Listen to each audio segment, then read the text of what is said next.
Nous écoutons la catéchèse du pape François à Rome le 24 mai 2023, précédée de la lecture d'un passage de l'Évangile selon saint Matthieu, au chapitre 10, versets 24 à 27.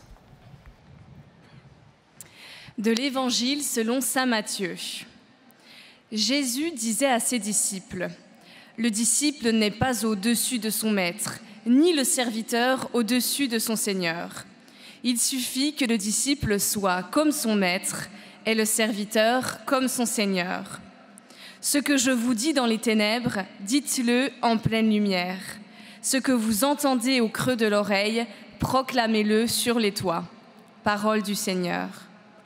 La parole du pape maintenant. Cari fratelli e sorelle, buongiorno. Chers frères et sœurs, bonjour. In questa serie di catechesi che avremmo, Dans cette série de catéchèses que nous avons, nous nous mettons à l'école de quelques saints et saintes qui, en tant que témoins exemplaires, nous apprennent le zèle apostolique. Nous nous souvenons donc que nous parlons du zèle apostolique. Attitude que nous devons avoir pour annoncer l'Évangile. Un grand exemple de saint qui a une passion pour l'évangélisation, nous pouvons le trouver aujourd'hui sur une terre très lointaine, celle de l'Église coréenne. Regardons le martyr et premier prêtre coréen, saint André Kim Taegon. C'est un prêtre coréen et vous le savez peut-être, l'évangélisation de la Corée a été réalisée par les laïcs. Ce sont des laïcs baptisés qui ont transmis l'évangile, alors qu'il n'y avait pas de prêtre. Et plus tard, oui, il y en aura. Mais la première évangélisation est réalisée par des laïcs. Sommes-nous capables d'une chose de ce genre? C'est une chose intéressante. Saint André Kim est donc le premier prêtre et sa vie a été et reste un témoignage éloquent du zèle pour la proclamation de l'Évangile.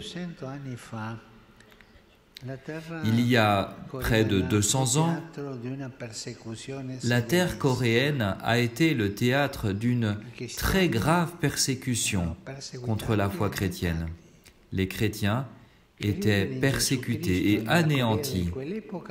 Croire en Jésus-Christ dans la Corée de l'époque voulait dire d'être prêt à témoigner jusqu'à la mort.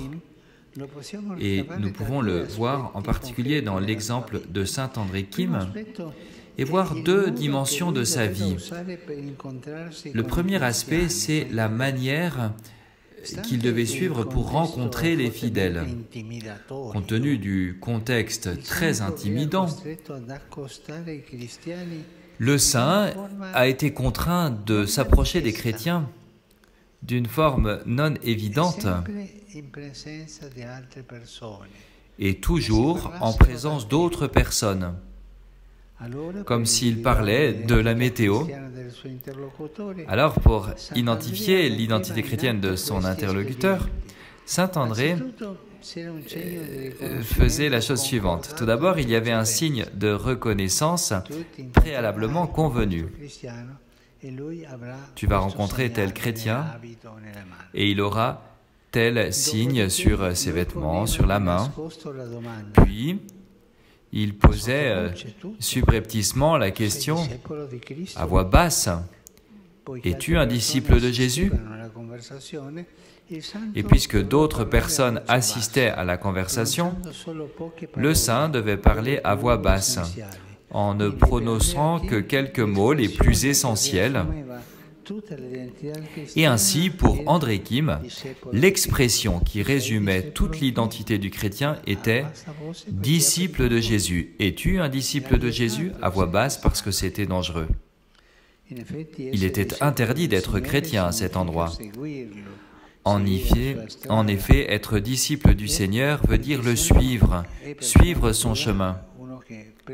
Et le chrétien, par nature, est quelqu'un qui prêche, qui rend témoignage à Jésus. Toute communauté chrétienne reçoit de l'Esprit Saint cette identité.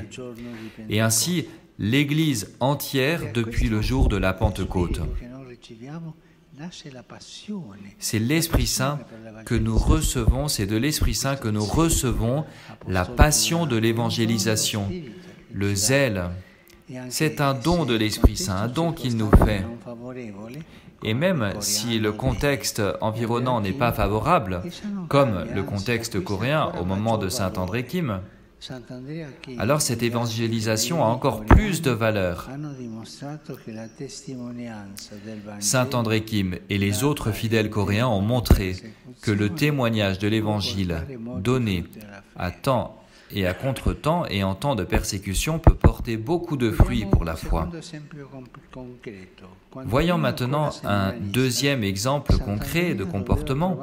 Alors qu'il était encore séminariste, Saint André devait trouver un moyen d'accueillir secrètement des prêtres missionnaires venus de l'étranger.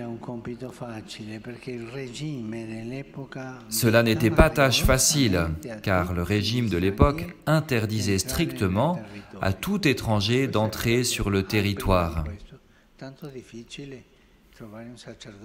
Voilà pourquoi, auparavant, il avait été si difficile de trouver un prêtre missionnaire, et voilà pourquoi les missionnaires ont été des laïcs. Un jour, pensez à ce que Saint André a fait. Un jour, il a marché dans la neige sans manger pendant si longtemps qu'il est tombé par terre épuisé en risquant de perdre connaissance et de geler sur place. C'est alors qu'il entend soudain une voix « Lève-toi, marche !»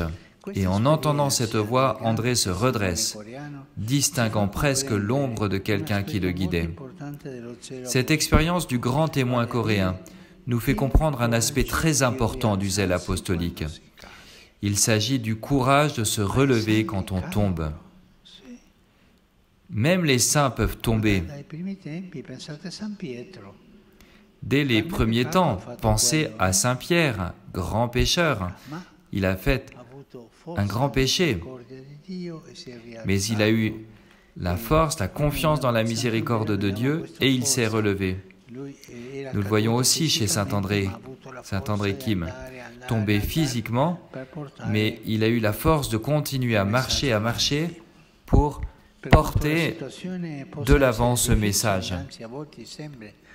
Aussi difficile que puisse être la situation,